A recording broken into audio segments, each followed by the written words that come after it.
can imagine, every spot in the visual field, in the visual world, there's a corresponding part of the brain that represents that area, that spatial location. Okay, I'm going to pause there.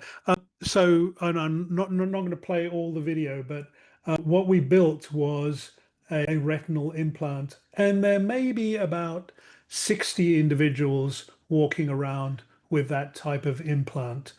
And let's go back.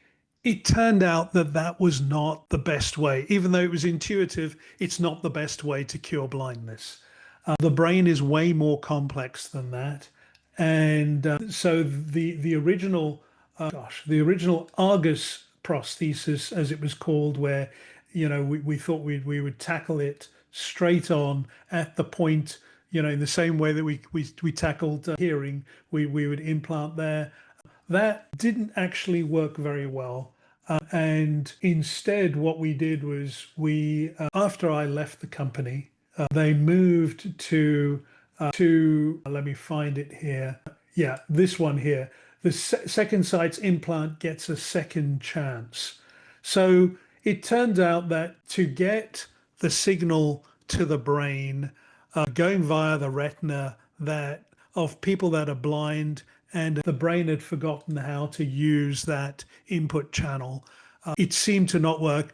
The complexities of the operation are horrible, more complex than solving it in the hearing. And the electrical stimulus that you have to put in has to be of such high power, it sometimes would fry the retina. So you just couldn't do that. So the approach that's now taken is a cortical implant. So this is, I hope there's an image here.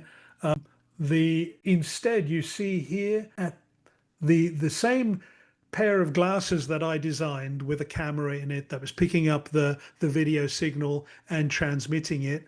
But now instead of transmitting it to a retinal implant that's in the eye, it's transmitting it to the back of the head. And it's a plug that, matrix style, goes into the back of the head, into the visual cortex.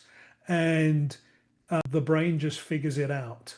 The brain figures out what to do with that signal. So this is what the implant looks like. This is what the external apparatus looks like. Looks like a pair of dark glasses, but it's got a video camera in it, and it's transmitting.